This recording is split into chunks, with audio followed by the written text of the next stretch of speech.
getting ready to start these engines, and yeah, there's a lot riding on it. But before we do, I want to answer some of the questions you dropped in the comments on our last video. By the way, if you're new here, I do this every Thursday after our main Sunday video, so if you're curious about anything, ask away. This week we've got some good ones. Why aren't we manually priming the oil system with an external pump? What are those magnetic switches in our Morse controllers actually called? Do I build detailed wiring schematics or just keep it all in my head? And the big one, will the ECU even fire the injectors if there's no oil pressure or rail pressure? Then there's the question of the day, one that's been stirring up debate in the sailing YouTube world. Let's get into it. Hey everybody, welcome to this week's question and answer from Namu. We're up Central Coast, British Columbia, and beautiful location to have a question and answer. This week's video was, as you guys saw, a fair bit of frustration. Things were not going as we hoped, and took some figuring to get that sorted, which will be in the next video. But we're just going to get into the questions here, and first one is from Philip Reach 7035. Just curious, why aren't you pulling the oil pressure sending unit and manually priming the oil system from an external pump via that port? I have done that before in the past with multiple engines that I've built, but I typically only do it when I can get to a port that is pre-oil filter. I typically avoid pumping anything into the engine past the oil filter, just in case. I'm super paranoid with that stuff, super finicky with the engines that I build, and I don't like any chance of possibly having anything get into the engine. The ones that I have done it on are engines where I've got external oil filters, and it's easy to plumb that in where I can pump it through an oil filter and into the engine from there. Next question up is from James Arnold 6059. I like your solution on the shifting mechanism switch. Did you say what the magnetic switches are called? I don't know if I did or not, but they're Hall effect switches. They're super common in the controls industry. They're used on these particular engines for the crankshaft sensors, the camshaft sensors, our shifters, obviously I've used those, and they're readily available anywhere. I typically get them from places like DigiKey or Newark, or what was the other one, Mauser. They're great electronic suppliers, and shipping is super fast as well for pretty much any of them. So yeah, Hall effect switches, and be prepared because there are thousands of options for those, and it's just sifting through and finding which ones work for you. Got a question from James Milner 1635. Love both channels. Enjoy your trip. Thank you very much. So far it's been pretty good, knock on wood.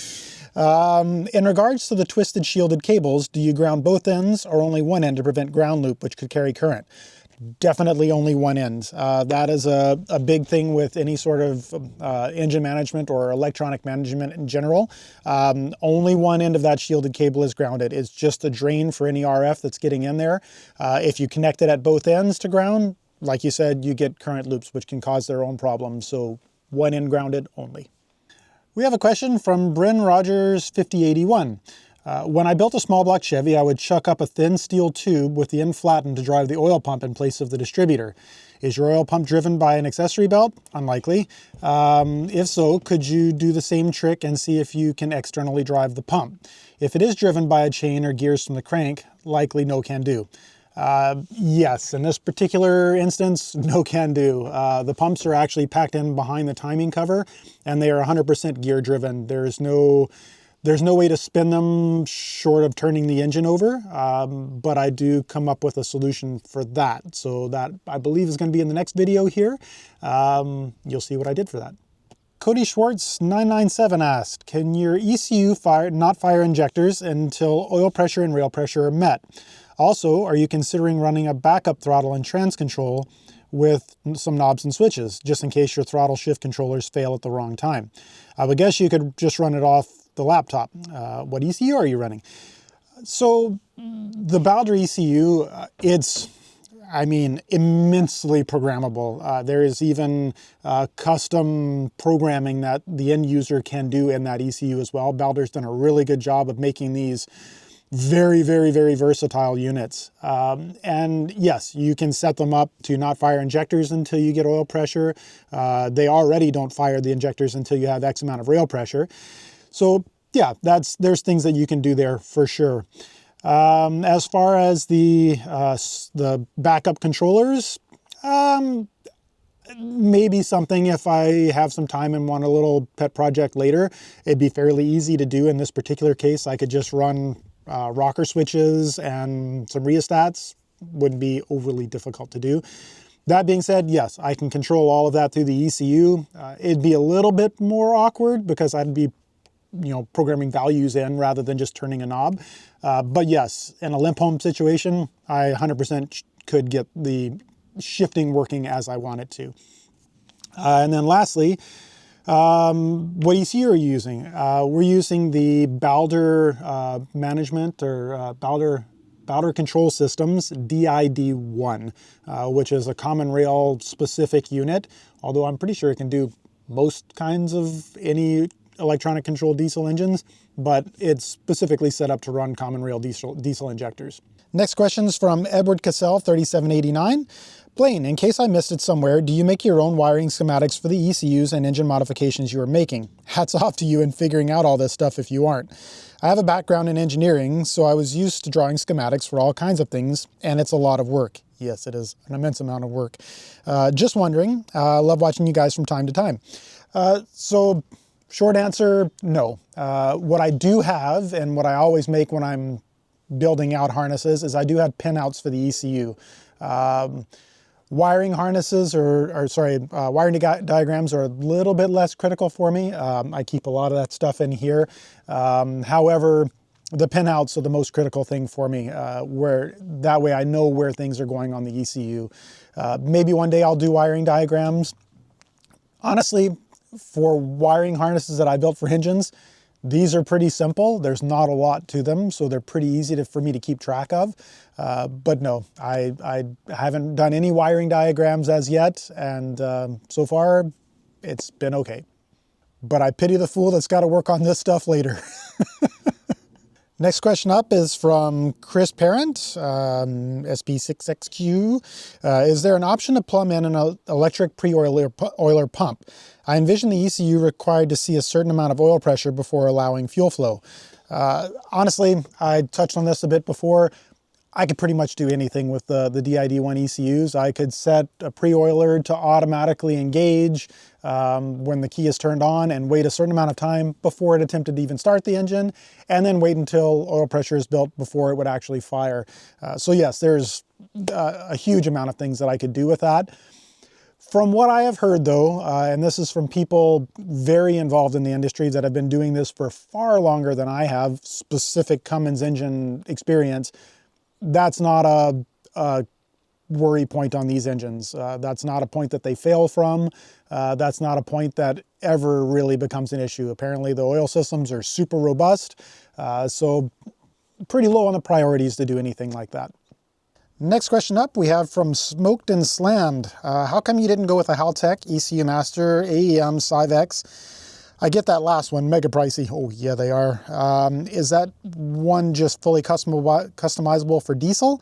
Never heard of that brand, but looks just as easy as the rest to set up. The throttle shifter setup is super slick. Thanks, I was proud of that one. That was fun too.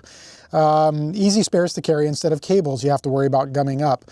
Yeah, all those ECU manufacturers are awesome, and I've worked with pretty much all of them except for the Civex. Not too many people want to spend the money for those. The big issue though is common rail. Common rail is a completely different type of injector. It requires a completely different injector driver, and most of those manufacturers don't offer a common rail driver. I think we're running the injectors upwards of around 50 or 60 volts, somewhere around in there.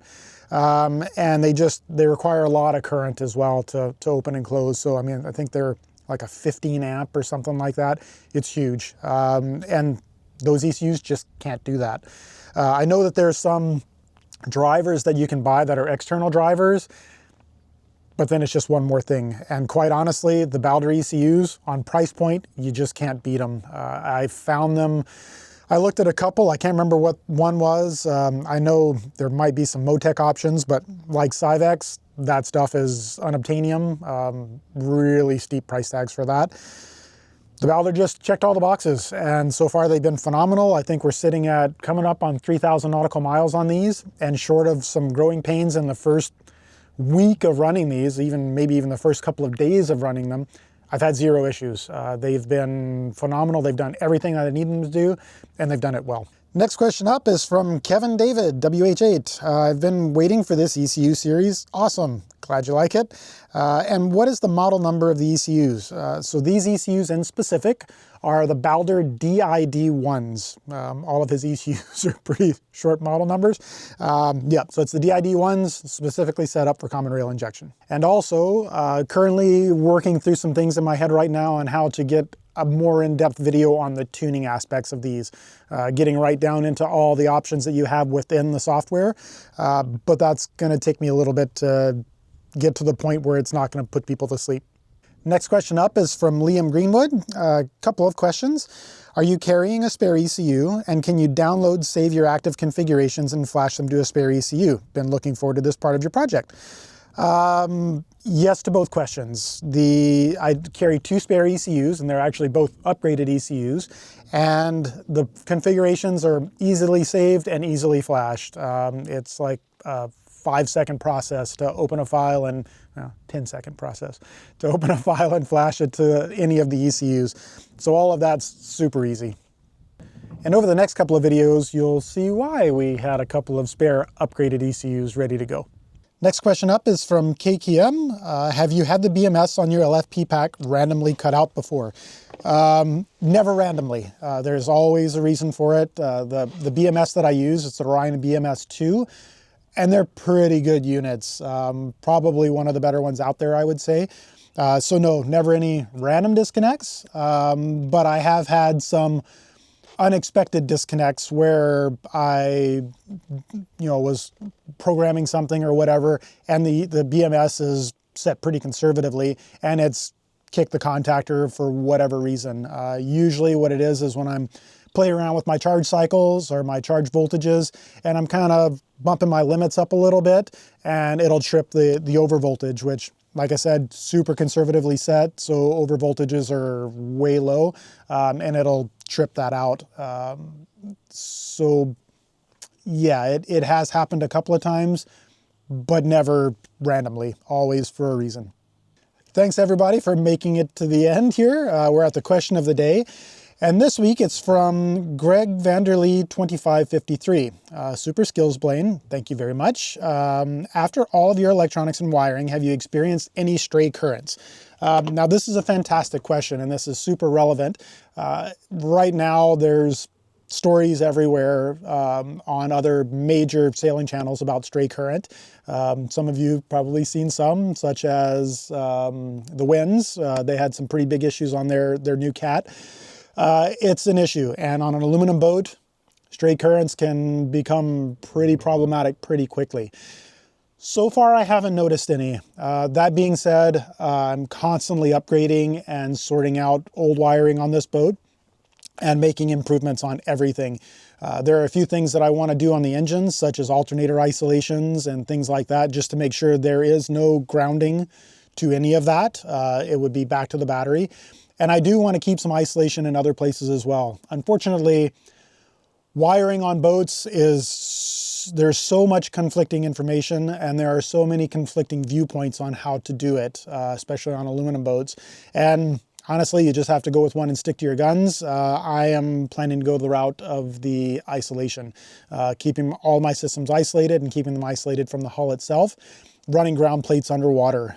So you're going to see a few videos coming over the next little while where we're going to be doing some changes to that. Probably not going to see a lot of that until December, January, February. We've got a haul out planned up in Wrangell, Alaska, and we're going to be tackling a lot of that stuff at that point. So stay tuned, and we'll see you at that point and show you how we do that work. So as you can see, there's some cool videos coming, so make sure you hit that notification button and subscribe so you don't miss them. Thanks everybody for the great questions. We're going to be off to go explore an old abandoned cannery here in Namu. And if you're a new viewer, you want to know more about the boat, check out www.onboardtangaroa.com. And we also should have live tracking up and running within the next few days as well, so be sure to check that out. If you haven't seen it yet, go check out the last video, getting our rebuilt Cummins 6.7s ready to start for the first time. It's a lead up to everything we've been working on and a few surprises. If you're into engine builds, this one's worth the watch.